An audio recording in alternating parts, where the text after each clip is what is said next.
Hello and welcome to the Old World Garage channel. Hi, it's Elvis. I have this Fiat X1 in the workshop right over here. I already have completed some work to the car. I'm just about to change the timing belt because I don't know when was the last time it was changed. So I never changed one of these on these cars. But I think I'm gonna to figure out how it goes on the way, and I'm taking you guys with me so I can point out what's important if you wanna do this on one of these cars. It's a pretty simple engine. It's a 1.3 Fiat engine mounted in the back. Yeah, it's a nice little car, runs pretty well. Actually, this is going to be my father's one. Actually, he bought it and I'm trying to get it ready for him. Alright. So this is behind the cover of the Fiat, behind the engine cover. I already took some stuff out, like the air filter, and we can see right here the cover of the timing belt. It looks like I can just get it done, removing the back right wheel, and it also looks like here is a small cover. I think behind the passenger seat, I can remove that to also get a little better access. Alright, I'm going to do this, and let's see how good it goes. And here we are. Now, as you guys can see, the timing belt cover is removed. It was actually pretty easy. As said, I removed the rear right wheel, and I also had to remove the belt from the alternator because it was not enough space to get the cover off. Actually, the timing belt itself is in a pretty good condition. I think one could let it be, but I'm not taking any chances here because it's my father's car. I don't want him to break down. I also found some red here, so somebody already had made some marks to get everything back on. I also forgot I had here an external regulator for the alternator. I also had to remove that for space. I'm not sure if I still need that because I got a newer style alternator from a newer generation. I need to check on that if that is still needed. If not, I will just figure out how to remove that.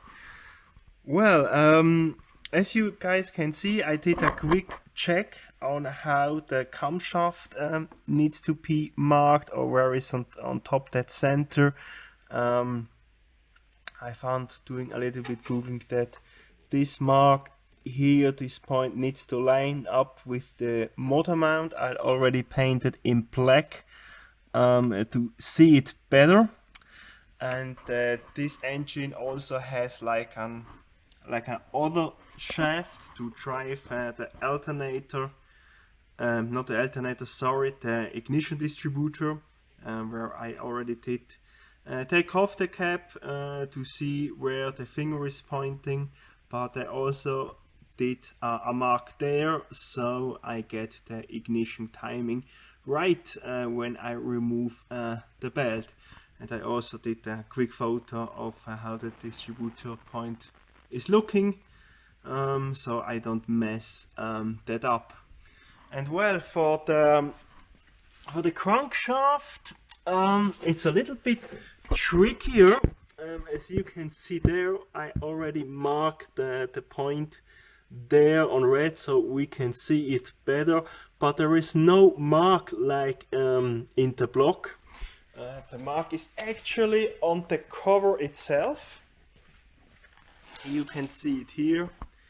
There is like these 3 stripes, and this, I think this one marks the top dead center, and this like is for setting up the ignition timing. So I got the just to check, I got the cover back and checked it, and everything lines up. But to make it really sure, I just went there and did there, I hope you guys can see it, on the oil pan a red point, and also there on the crankshaft pulley another one. So I have various points to check if everything is lined up after I remove the belt. So I also checked on the water pump. It was changed in this life at some point.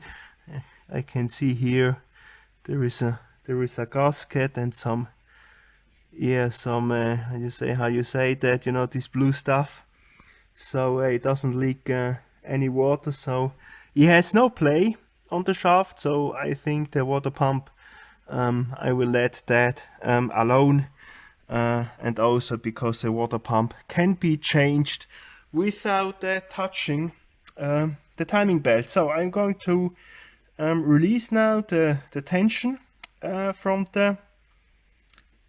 the timing belt, so I can remove it, and afterwards I will check with the replacement belt if it really is the right one. I hope it is, else I will probably need to wait for the correct part. Alright,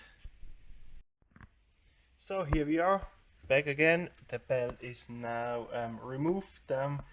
Good thing I marked up that auxiliary shaft, because it moves really easy. Now I cleaned everything up with some brake cleaner and some compressed air, so really everything is cleaned up, and there is no oil or grease that could mess up with the new belt and deteriorate it. Well, and here is the new parts and the old parts. Thankfully the belts are all the same. You can see here the new bearing has a slightly smaller diameter. I think that should be okay. The bore here is exactly the same, and good thing I changed it out, because it really does make some noise. I don't know if you can hear it. That doesn't sound healthy anymore.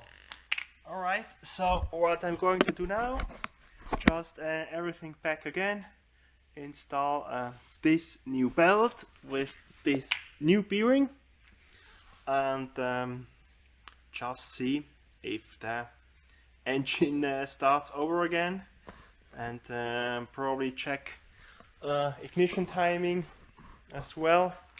Well, I'm going to remove the distributor at some point, because I want to start a pointless ignition. Well, not pointless, but removing the points.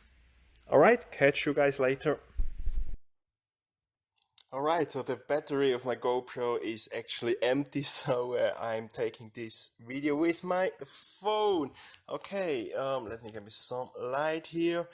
As you can see, the engine mount is new. Also changed the gasket of the plate, of the water plate behind there. Actually a little bit tricky to get to the bolts and everything. It's quite tight. I supported the engine with a jack, so I could remove everything, and it's now ready to get the cam belt on, and hopefully the engine just starts right up. And as you can see, here is the old engine mount. Good thing it's changed now. Alright. Okay guys, so it's completed, as you can see. Well, the car started right up, so everything works fine and I'm very happy. So how it's actually done? You just need to tension the tensioner, remove the tension. Well, just going here, pushing it back like I used this tool is to pull clips like from inside the car, like door panels or something, and then just push back the bearing, torsion the nut, so you have the maximum space. Check all the markings on this car is just here. I checked also this one for the distributor and the crankshaft. Just mount the belt, loose the bolt again or the nut, and give tension, removing like your tool here, and check if the belt is tensioned correctly, like going here and check. You know, it needs to make like, I don't know, like a quarter of a turn, like this, you see. Then turn the engine a few times, check if the alignments are still line up all together, and yeah, just check everything and start the car. Thanks for watching. Don't forget to like and subscribe. See you next time on the Old World Garage channel.